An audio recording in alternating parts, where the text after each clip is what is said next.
تو دوستو کیسے ہیں آپ سب؟ دوستو آج جو میں آپ کو کہانی سنانے لگا ہوں یہ ایک اسیب زدہ بند کمرے کی کہانی ہے۔ یہ آج سے تقریباً 30 سال پہلے کا واقعہ ہے جو میرے ساتھ پیش آیا تھا۔ میں اپنی نوکری کے لیے سکھر آیا تھا، یہاں میرے ماموں رہتے تھے، تو کچھ دن میں ان کے گھر ٹھہر گیا جب تک کہیں اور میرا رہنے کا بندوبست نہیں ہو جاتا۔ ماموں جان کے گھر میں کئی سالوں کے بعد آیا تھا۔ بچپن میں کبھی اماں ابا جان کے ساتھ آیا کرتا تھا۔ ابھی کچھ دن ہی گزرے تھے، نئی نئی نوکری تھی، میں اس میں الجھا ہوا تھا۔ ایک رات میں دیر سے گھر لوٹا، کھانا کھا کر میں اپنے کمرے کی جانب بڑھا تو مجھے ایسا محسوس ہوا کہ کوئی اوپر کی جانب گیا ہے۔ میرا کمرہ زینے کے سامنے تھا۔ اوپر ایک کمرہ تھا جو بند پڑا تھا۔ ماموں نے مجھے پہلے دن ہی وہاں جانے سے منع کیا تھا، کیوں یہ نہیں بتایا تھا۔ میں نے بھی زیادہ نہ پوچھا، مگر اس وقت کون گیا وہاں یہ سوچ کر میں اوپر چلا گیا۔ کمرے کے باہر پہنچا تھا کہ اندر سے مجھے کسی کے ہنسنے کی آواز آئی۔ دل بری طرح دھڑکا۔ فطری تجسس کے باعث میں نے دروازہ کھولا۔ اندر کوئی بھی نہیں تھا۔ موسم بہت خراب تھا۔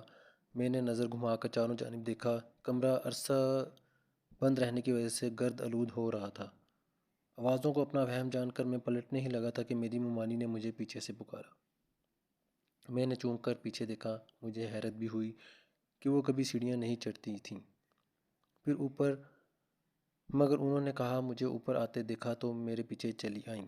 مجھ سے پوچھا تو میں نے بتایا کہ مجھے لگا کوئی یہاں آیا ہے، وہی دیکھنے چلا آیا۔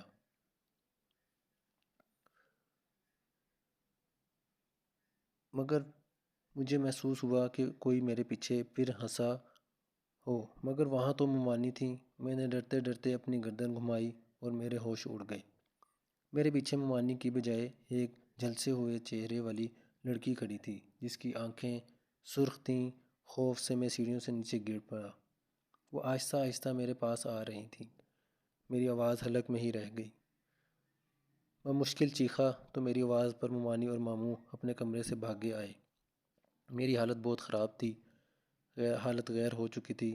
میں نیم بے ہوش تھا، مگر مجھے وہ لڑکی اپنے سامنے محسوس ہو رہی تھی۔ ماموں شاید سمجھ چکے تھے مجھے کیا ہوا ہے۔ انہوں نے مجھ پر دم کیا اور اپنے کمرے میں لے گئے۔ کچھ دن بعد جا کر میری حالت بہتر ہوئی۔ انہوں نے ماموں نے بتایا کہ اوپر بند کمرے میں اسیب ہیں، اس لیے وہاں کوئی نہیں جاتا، مگر وہ کسی کو نقصان نہیں پہنچاتے۔ تم نے شاید وہ دروازہ کھولا ہوگا، اس لیے تمہارے ساتھ ایسا ہوا۔ اس کے بعد میں جتنا وقت بھی ان کے گھر رہا، کبھی زینے کے پاس بھی کھڑا نہیں ہوا۔